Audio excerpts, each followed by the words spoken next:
నమస్తే రమగారు. నమస్తే జయ. రమగారు, చందమామ కథ ఏదైనా చెప్పండి. మోసం చేసే వాళ్ళ కథలు చెప్తాం, మోసగాళ్ళ కథ. ఓ ఒక ఊళ్ళోట ఇద్దరు గురు శిష్యులు లాంటి వాళ్ళు ఉండేవాళ్ళు. దుర్బుద్ధి, వక్రబుద్ధి. వాళ్ళ పేర్లా?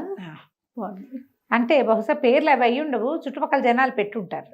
అందరినీ మోసం చేసేవాళ్ళు. చిన్న చిన్న టోకరాలు, చాలా పెద్ద డబ్బు కొట్టేసేది కాదు అది.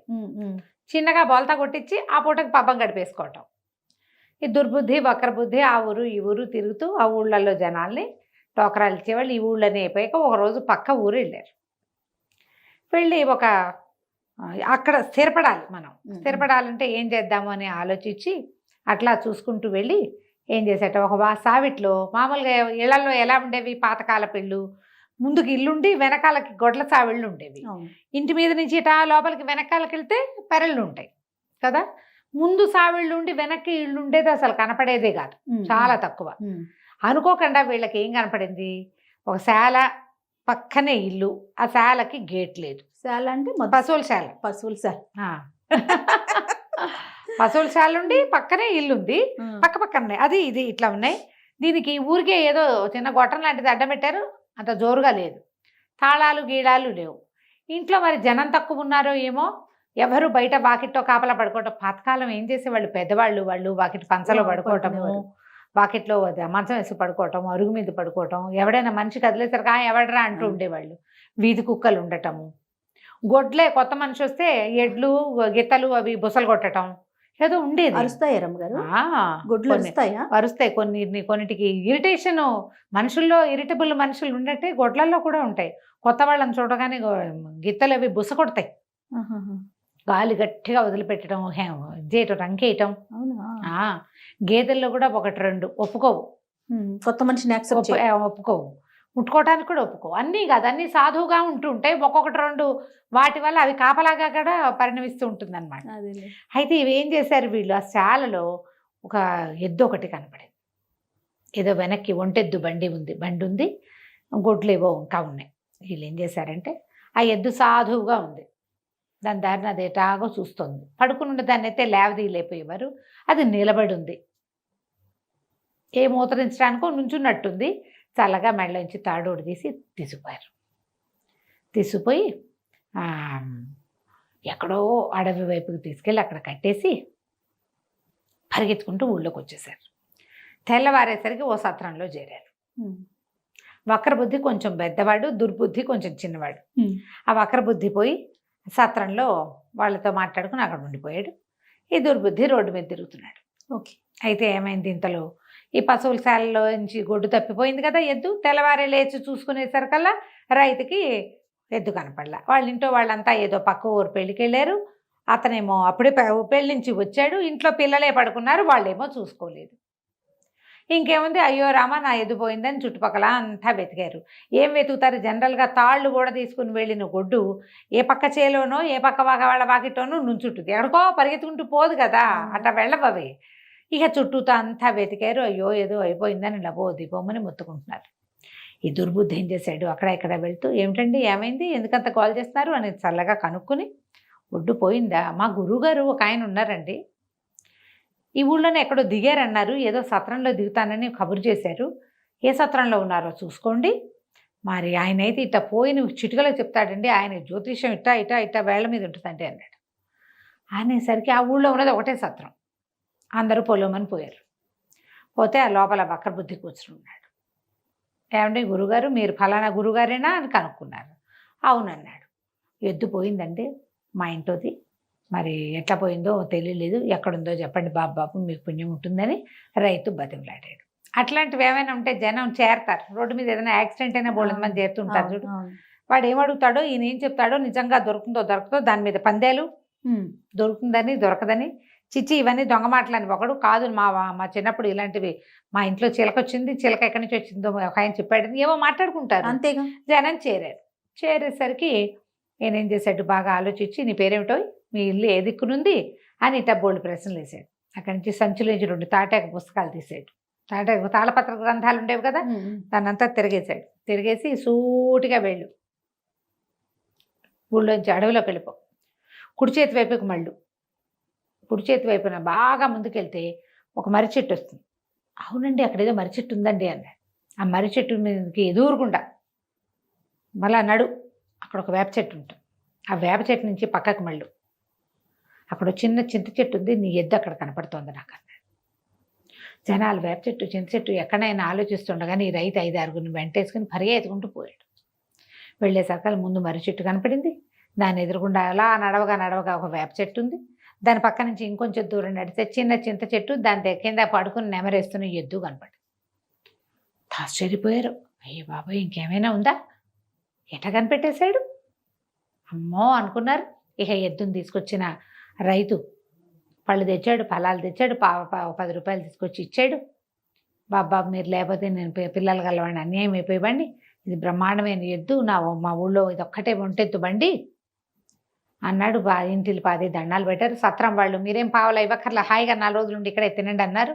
ఇంత గొప్ప విషయం కదా. మరి అంతేగా. అయితే ఏంటంటే జనరల్గా ఈ ఊళ్ళల్లో 2-3 రకాల వ్యవహారాలు వీళ్ళు చేసేవాళ్ళు కాదు ఇలాంటివి. వీళ్ళు వేరే ఊరు మారుదామనుకున్నారు. ఈ మారే లోపల గ్రామాధికారి పరిగెత్తుకుంటూ వచ్చాడు. మీరు ఉన్నారా లేదా అని వచ్చాను అనేసరికల్లా సరే ఇప్పుడు వీళ్ళే దొంగతనం చేసి దాచేసిన ఎద్దు ఎక్కడుందో చెప్పి 10 రూపాయలు అంటే కనీసం ఒక నెలన్నర గ్రాసం వాళ్ళకి. ఆ రోజుల్లో 10 అంటే చాలా ఎక్కువ కదా. వాడు తెచ్చిచ్చాడు.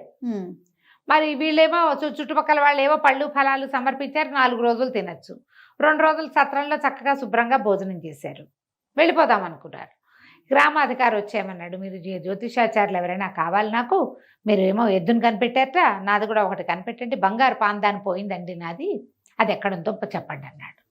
కతుక్కుమన్నారు వీళ్ళు. ఓరు నాయన ఎట్లా చెప్తాం ఇది, మనకేమొచ్చు అంతేగా. నీ లెక్కేసి అంటే దొంగ లెక్కలు వేస్తాం, అసలు లెక్కలు రావు కదా. మనమే కొట్టేసి కట్టేసిన ఎద్దునైతే చెప్పగలుగుతాం, ఇది ఎట్లా చెప్తాం. సరే ఇప్పుడు గబగబా పంచాంగం తీసి ఇప్పుడు వర్జ్యం ఉందండి ఇప్పుడు చెప్పకూడదు, తర్వాత చెప్తాం, మీరు ఆనక చెప్తాం, మీరు వెళ్ళరండి అని పంపేశారు. యాక్చువల్గా ఏమైంది, ఆ గ్రామాధికారి ఇంట్లో ప్రారంధం అనే ఒక పనివాడు ఉన్నాడు. ప్రారంధం, వాడి పేరే ప్రారంధం. ఊళ్ళల్లో అట్లా పెడతారు, ఇప్పుడు వీళ్ళకి పెట్ల దుర్బుద్ధి వక్రబుద్ధి కదా. అట్లాగే ప్రారంధుడు. ఆ ప్రారంధం ఏం చేశాడు, ఈ బంగారు పాందాను ఆయన ఈ మధ్యకాలంలో దాని జోలికి రాల, మర్చిపోయాడు అనుకుని వాడు దాచేశాడు. ఈయనకి ఆ రోజు ఎందుకో గుర్తొచ్చింది. ఇక వెతకటం మొదలు పెట్టారు. ఇప్పుడు ఏం చేయాలి, ఇప్పుడు వీడికి ప్రారంధానికి ఏం భయం వేసింది, అమ్మో వీళ్ళు ఎక్కడో కట్టేసున్న ఎద్దుని చెప్పారంటే మన సంగతి కూడా చెప్పేస్తారు, కాబట్టి వీళ్ళని ఏం మాట్లాడుకుంటున్నారో వినాలని గ్రామాధికారి బయటకు వచ్చేయంగానే వీళ్ళు పోయి వీడు వెళ్ళి అక్కడ కిటికీ దగ్గర నుంచున్నాడు. ఆయనతో పాటు వచ్చాడు, ఆయనతో పాటు ఇంటికి వెళ్ళాల, ఆయన ఇంటికి వెళ్ళిపోయాడు. ఇప్పుడు వర్జం ఉంది, మంచి సమయం బాగుపడ్డాక దుస్సమయం ఏదో అంటారు కదా, దుర్ముహూర్తాలు అయిపోయాక మేము చూసి చెప్తానులేండి అన్నారు. ఆయన వెళ్ళిపోయాడు. వీడి కిటికీ దగ్గర నుంచున్నాడు. ఇప్పుడు వీళ్ళు ఏమనుకున్నారు, ఇదేం ప్రారంధం రా మనకి, ఇది ప్రారంధం అంటే ఏమంటారు, మన కర్మకి మన కర్మానికి వచ్చింది అనగానే వాడు గతుక్కుమన్నాడు. ఏమిటి ఇదేం ప్రారంధం అంటున్నారంటే, నా పేరే కదా ప్రారంధం, వీళ్ళకి తెలిసిపోయిందేమో అని.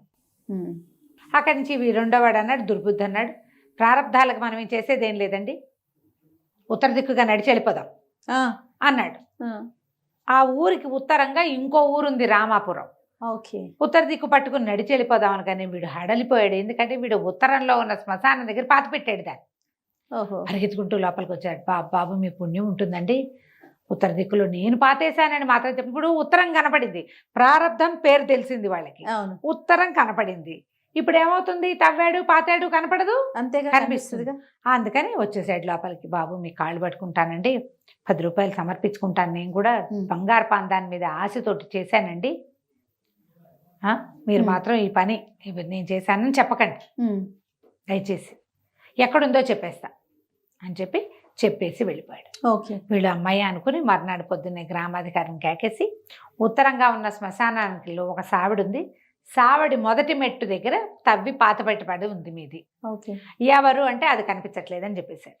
ఎవరు చేశారు అంటే ఎవరో చేశారు. మీకు శ్మశానంలో పాత పెట్టబడ్డ వస్తువు గురించి మనం తెచ్చుకోవటమే తప్పు, అవును పాపం, అవును అయినా తెచ్చుకున్నాం, ఏదో బాగు చేసి వేడి నీళ్ళు పోసి పసుపు నీళ్ళు చల్లి పాలతో గడిగి లోపల పెట్టుకోండి. వ్యక్తిని గురించి అడిగామనుకోండి, వ్యక్తి కనపడ్డాడంటే వ్యక్తితో ఏమైనా ఆత్మలు మీ ఇంట్లోకి వచ్చేస్తాయి అని వాడిని బెదిరించారు గ్రామాధికారి. గ్రామాధికారి సరే అంటాడుగా, అంతేగా ఊరుకున్నాడు. 2 రోజులు మా ఇంట్లో ఉండండి అని పిలిచాడు. 2 రోజులుండి వెళ్ళిపోదాం అనుకున్నారు. ఈ 2 రోజుల నుండి వీళ్ళు బయలుదేరే సమయానికి వీళ్ళకి తిండి అవి కట్టిస్తున్నారు ఇంట్లో వాళ్ళు.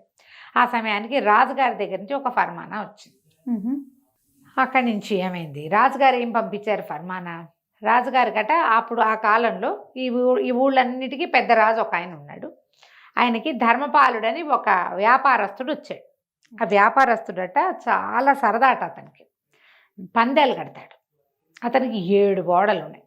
ఆ 7 ఓడల్ని రాజుగారు, మనకి రాజధాని నగరం నౌకలు ఆగే నగరం అనమాట. ఏమనాలి దాన్ని మనం, కోస్తా ప్రాంతం, తీర ప్రాంతంలో ఉంది రాజధాని. 7 పడవల నిండా వస్తువులు ఉన్నాయి. పడవలతో సహా ఇక్కడ దిగాడు ఆ ధర్మపాలుడు. రాజుగారిని చూడబోయాడు, ఏవో కానుకలు సమర్పించాడు. పిచ్చాపాటి మాట్లాడుకున్నప్పుడు పందెం వేసుకుందామని ఏం చేసేట, ఒక ఇంత బాక్స్ చూపించాడు, ఒక పెట్టె. ఈ భోషాణంలో ఏముందో చెప్తే నా 7 పడవలు మీకు ఇచ్చేస్తా. ఓహో. మీరు సరిగ్గా చెప్పలేకపోతే మీ రాజ్యం నాకు ఇచ్చేయాలి, ఇది పందెం. రాజుగారికి రాజ్యం నాకు ఇచ్చేయాలి వినపడలా పెద్దగా, అది బరువుగా అనిపించలే. 7 పడవలు మన సొంతం అవుతాయన్న పాయింట్ అనిపించింది. ఏమనుకున్నాడు, మన రాజ్యం నిండా బోళ్ళంత మంది జ్యోతిష్ శాస్త్రవేత్తలు ఉన్నారు, అసలు కంటితో చూడకుండానే అక్కడెక్కడో అది జరిగింది, ఇక్కడెక్కడో ఇది జరిగింది చెప్తారు, ఇది మాత్రం చెప్పలేరు, ఓహో చెప్పేస్తారు. కాబట్టి అప్పుడు 7 పడవలు మన రాజ్యానికి ఏమంటే బోల్డ్ అంత సంపద, సంవత్సరపు వ్యాపారపు సరుకు అని ఈయన ఉత్సాహంగా, ఈ డబ్బాలో ఏముందో మేము చెప్పగలమని పందెం కట్టాడు. పందెం ఏమిటి, ఇస్తే 7 పడవలు, వస్తే రాజ్యం. బాగుంది, ఇదే కదా. అక్కడి నుంచి ఏమైంది, వాళ్ళని వీళ్ళని పిలిచాడు. ప్రతి వాళ్ళు ఆ డబ్బా చూస్తారు, దాన్ని కదుపుతారు, దాంట్లో ఏదో ఉందని తెలుస్తోంది, అంత ఉంది బాక్స్. ఈయన పెట్టే, కానీ ఏముందో ఇది చెప్పలేకపోయారు. ఓ వాసన లేదు, ఓ రంగు రుచి వాసన ఏమీ లేవు, ఏమీ తెలీదు, ఏదో కదులుతోంది లైట్గా. వాడు ఏం పెట్టాడు ఎటా తెలుస్తుంది, దాంతో ఇహ తెలియలే. జ్యోతిష్ శాస్త్రవేత్తలంతా పెదవిరిచారు, మా వాళ్ళు కాదంటే రాజుగారికి బెంగ పట్టుకుంది. ఓ నాయనో, రాజ్యం ఇచ్చేయాలి. మొదట వినపడలా, తర్వాత వచ్చేసరికి తెలిసింది. అక్కడి నుంచి ఉత్తరాలు రాసాడు అందరికీ, గ్రామాధికారులకి. మీ ఊళ్ళో ఎవరైనా అత్యద్భుతమైన జ్యోతిష్ శాస్త్రవేత్తలు ఉండి ఘటనా సమర్థులు ఎవరైనా ఉంటే వాళ్ళని బట్టు రండి. మనవాడేమో ఈ ఊరి గ్రామాధికారి, అయ్య బాబోయ్ ఎంత అవకాశం, రాజుగారి దగ్గర మీ ప్రతిభను చూపించవచ్చు, మీరు ఎక్కడో దాచిపెట్టబడిన పాందాన్ని ఇంకెక్కడో దాచిపెట్టబడ్డ ఎద్దుని పూడ్చిపెట్టబడ్డ పాందాన్ని పట్టుకున్నారు, ఇది మాత్రం చెప్పలేటండి, పదండి మన రాజుగారి దగ్గరికి వెళ్దామని అప్పటికప్పుడు ఒంటెద్దు బండి కట్టించి ఈ దొరగారులు ఇద్దరిని, దుర్బుద్ధిని వక్రబుద్ధిని ఇద్దరిని బండెక్కించి తను కూడా వాళ్ళ వెంబడబడి వచ్చాడు. ఓకే, వాళ్ళకి ఏం చేయాలో తెలియలే. కానీ రాజమర్యాదలు జరిగినాయి. గ్రామాధికారి మిగిలిన గ్రామాల నుంచి పెద్దగా ఎవరు రాలా. మన గ్రామాధికారి ఏమో రాజుగారికి, వీళ్ళు ఇంద్రుడు చంద్రుడు మామూలు వాళ్ళు కాదు, గురు శిష్యులు ఇద్దరు, వాళ్ళ దగ్గర పుస్తకాలు ఉన్నాయి, తాటాకు పత్రాలు ఉన్నాయి, వాటితో చూసి చదివారంటే ఏదైనా చెప్పేస్తారండి అన్నారు. సరే వీళ్ళకి ఏం చేయాలో తెలియదు, పారిపోవాలి. ఇప్పుడు చెప్తే ఒక రకం, చెప్పలేం మనకు తెలీదు. చెప్పకపోతే రాజుకి రాజ్యం పోవడం కాదు, రాజు చేతిలో తమ ప్రాణాలు కూడా పోతాయి. అవును, ఏం చేయాలి, బతుకుంటే బలిసాగు తినచ్చు, పారిపోతాం అనుకున్నారు. అయితే ఇప్పుడు రోజులు బాగుండలేదు, మనకి ఇంకా సమయం ఉంది కదా, 3 రోజుల వ్యవధి ఉంది. ఈ 3 రోజుల్లో చెప్తాము అంటే, ఈ 3 రోజులు 2 రోజుల పాటు వీళ్ళకి అంగరంగ వైభవంగా అన్ని ఏర్పాట్లు చేశారు. హాయిగా రాజభోజనం, రాచ నిద్ర, రాచ బట్టలు, రాచ స్నానాలు, ఇక చెప్పద్దు, ఒకటి కాదు, అన్నీ లభించినాయి. 2వ రోజు రాత్రి పారిపోయారు వీళ్ళు. ఓకే, ఇదేమిటి ప్రాంతం, రోడ్డు లేదు దీనికి, ఒకవైపు అంతా ఊరు, రెండో పక్కంతా సముద్రం. ఓకే, వీళ్ళు లోపలికి వచ్చిన దారిలోంచి బయటికి వెళ్తే వాళ్ళు పట్టేస్తారు. అందుకని 2వ దారి గుండా బయలుదేరి సముద్రం చేరారు. ఎంతో కొంత ఏదో ఒక దీవిని పట్టుకుందామని ఇక వచ్చిన తెప్ప వేసుకొని ఈదడం మొదలెట్టారు. ఈదగా ఏమైంది, లోపల ఒక పెద్ద పడవకి తగులుకున్నారు వీళ్ళు. సరే ఈ పడవ ఎక్కేద్దాము, పడవలో పడుకుని పడవతో పాటు పారిపోదాం. పడవలో ఏమిటి, 1-2 సామాన్లు, అదేం చిన్న పడవ కాదు, పెద్ద నౌక. ఓకే, ఏ సందు కింద దాక్కున్నా, తాళ్ళ కింద దాక్కున్నా వెళ్ళిపోతాం కదా. ఇద్దరు మెల్లిగా ఆ పడవకి 5-6 పక్కల నుంచి తాడు నిచ్చెనలు వేళ్లాడేస్తున్నాయి. ఇద్దరు తాడు నిచ్చెను పట్టుకుని ఎక్కారు. వీళ్ళు ఎక్కి ఒక కిటికీ లాంటి దగ్గరికి చేరారు. పైకి ఎక్కుతూ ఇద్దరు చేరేసరికల్లా ఆ కిటికీ దగ్గర ఎవరో మనుషులు మాట్లాడుతున్నట్టుంది. ఇద్దరు కిటికీ పుచ్చుకుని వేళ్లాడుతూ దాని మీద కూర్చొని విన్నారు. లోపల ఒక ముసలివాడు, ఒక వృద్ధుడు, ఒక చిన్న పిల్ల మాట్లాడుకుంటున్నారు. అది ఒక 4-5 ఏళ్ల పిల్ల. నువ్వు పిల్లని పడుకోమంటాడు ముసలాయన. అదేమో నేను పడుకోనంటుంది. నన్ను నిద్ర రావట్లేదు, ఏదో నాకు అది చెప్పు, ఆ విషయం చెప్పు, ఈ విషయం చెప్పు అని తాత రాజుగారికి చూపించింది. ఇనపెట్టెలో ఏముంది అని అడిగింది. ముసలివాడు అన్నాడు, రేపటి తెలుస్తుంది కదే, రేపే డెడ్ లైను, రేపు ఎటాగో తెలుస్తుంది అంటే అదేదో నువ్వు చెబితే కానీ నేను పడుకోను. నువ్వే కదా పెట్టావు, ఏం పెట్టావో చెప్పు, ఏం పెట్టావో చెప్పు అని పదే అడిగింది. వీళ్ళు చెవులు రెక్కించి విన్నారు. ఆ పెద్ద ఇనపెట్టెలో ఒక వెండి పెట్టుంది, తర్వాత ఒక చెక్క పెట్టుంది, తర్వాత ఒక చిన్న పర్సు ఉంది, అందులో ఒక చిన్న అత్తరు సీసా ఉంది, మల్లెత్తరు. అది పెట్టారు అంతే. వాళ్ళు మూత తీయలేడు రాజు, ఎలాగో దాని సంగతి చెప్పలేడుగా, ఈ రాజ్యం మందైపోతుంది అని ముసలాయన చెప్పాడు. ఓకే. పిల్ల బాగా చప్పట్లు కొట్టింది. ఏం చక్క మనం రాజ్యంలో ఉండిపోదాం, ఈ పడవలో ఉండద్దు, లోపల ఊళ్ళోకి వెళ్ళిపోదాం అంటే మనం ఇక్కడే ఉంటాం అని చెప్పాడు. ఈ మొత్తం విన్నారు వీళ్ళిద్దరు. ఇంకేమిటి, దొరికేసిందిగా, అంతేగా. గబగబా మళ్ళా దాటినిచ్చిన దిగేసి తాము తెచ్చుకున్న తెప్పెక్కి ఈదుకుంటూ పోయారు వెనక్కి. వెళ్ళి రాజప్రాసాదంలో పడుకున్నారు. పడుకుని మర్నాడు పొద్దున రాజుగారు చెప్పారు, ఇనపెట్టె తెప్పించండి అన్నారు. పెట్టారు. ఈ ఇనపెట్టెలో ఒక వెండి పెట్టె ఉంది అని చెప్పారు. మూత తీశారు, వెండి పెట్టె తీసి దొరికింది. తీశారు. వెండి పెట్టెలో ఒక చెక్క పెట్టుంది అన్నారు, అది కూడా తీశారు. లోపల ఒక చెక్క పెట్టుంది. ఆ చెక్క పెట్టెలో ఒక చిన్న పర్సు ఉంది, తోలు సంచి ఉంది, తోలు సంచి తీశారు. ఈయన ఉన్నాడు కదా నౌకా తాలూకు ధర్మపాలుడు, ఆయన అట్లా చూస్తున్నాడు. ఒరు వీళ్ళు దుంపదేగా ఇన్నిట కనిపెట్టారు వీళ్ళు. ఇప్పుడు ఈ తోలు పెట్టెలో, ఈ తోలు సంచిలో మల్లెత్తరుంది, కావాలంటే చూడండి అన్నారు. జనం అంతా చప్పట్లు కొడుతున్నారు. తోలు సంచి ఓడదీస్తే అందులో చిన్న అత్తరు సీసా ఉంది, అది ఓపెన్ చేసేసరికల్లా మల్లెపూల వాసన గూపాడిస్తుంది. చాలా ఆశ్చర్యపోయాడు ధర్మపాలుడు. ఎంత తెలివిగల వాళ్ళు అని చెప్పి తమ 7 పడవల్లో ఉన్న సరుకు దింపేశాడు ఈ రాజ్యానికి. పడవలు ఇవ్వటం కాదు, మొత్తం సరుకు అంతా ఇచ్చేశాడు. వీళ్ళకి సంవత్సరానికి సరిపడా వ్యాపారం అది. ఇచ్చేసి, ఇంత గొప్ప జ్యోతిషాస్త్రవేత్తలున్నారు, ఇక మీకు తిరుగులేదు మహాప్రభు, మీరు చాలా అదృష్టవంతులు, ఓహో అని అందరూ ఓహో అన్నారు. ధర్మపాలుడు వెళ్ళిపోయాడు. రాజుగారు ఎంతో సంతోషించి, అబ్బాయి ఇక నుంచి ఇలాంటి ఏ సమస్యలు వచ్చినా మీరే తీర్చాలి నాకు అన్నాడు. వీళ్ళకి అన్నీ బాగున్నాయి. ధర్మపాలుడు బహుమతులు ఇచ్చాడు, రాజ్యంలో అందరూ బాగా ప్రైజ్ చేస్తున్నారు. రాజుగారు ఎంత బహుమతులు ఇచ్చాడు, ఎన్ని ఇచ్చాడో. కానీ ఇప్పుడు ప్రాబ్లం ఏంటంటే రేపటి నుంచి చెప్పంటాడు. అదే కదా, ఇదేదో ఫ్లూక్గా కుదిరింది రేపు. అందుకని ఏం చేశారు, ఇద్దరు ఒక ఎత్తెత్తారు. ఆ రోజు రాత్రి అందరు పడుకొని నిద్రపోతుంటే వీళ్ళకి ఒక సెపరేట్ రూములు ఇచ్చారు. అందులో కొంచెం నూనె పోసి అంటించేశారు. దీపాలు అంటుకుపోయినాయి, దీపం అంటుకుపోయింది. లబో దిబోమని కేకలు పెట్టారు. మొత్తం సైనికులు వాళ్ళు వీళ్ళు వచ్చారు. జ్యోతిశాస్త్రవేత్తల గదిలో నిప్పంటుకుందనేసరికల్లా రాజుగారు, మంత్రి గారు, సైన్యాధిపతి, గ్రామాధికారి హుటాహుటన అర్ధరాత్రి పరిగెత్తుకొచ్చారు. వీళ్ళకి ఏమైనా అయిపోయిందేమో, వీళ్ళే కదా రేపొద్దున మన భావి సామ్రాజ్యానికి శకకర్తలు, అందుకని పరిగెత్తుకుంటూ వచ్చారు. వీళ్ళిద్దరికీ ఏం కాలేవో బట్టలు అవి తగలబడిపోయినాయి. గురువుగారు వక్రబుద్ధి నెత్తిమీ చేతులు పెట్టుకుని ఏడుస్తున్నాడు. దుర్బుద్ధి ఏమో కాసేపు ఏడుస్తాడు, కాసేపు ఓదారుస్తున్నాడు. ఏం జరిగింది మీకేం అవ్వలేదు కదా అంటే, మాకేం కాలేదండి, కానీ మా గురువుగారి తాలూకు మంత్రాల సంచి ఉన్నాయి కదా, పుస్తకాలు ఉన్నాయి కదా, గ్రంథాలు తగలబడిపోయినాయండి. ఎప్పటిదో 500 సంవత్సరాల నాటి తాటాకు, అది ఇట్ట నిపురవ తగిలేసరికి అట్ట భగ్గుమనిపోయింది. ఇప్పుడు ఇవి తగలబడిపోయినాయి. మేమేం జ్యోతిష్యం చెప్తాం ప్రభు మీకు అని వక్రబుద్ధి విపరీతంగా ఏడ్చాడు.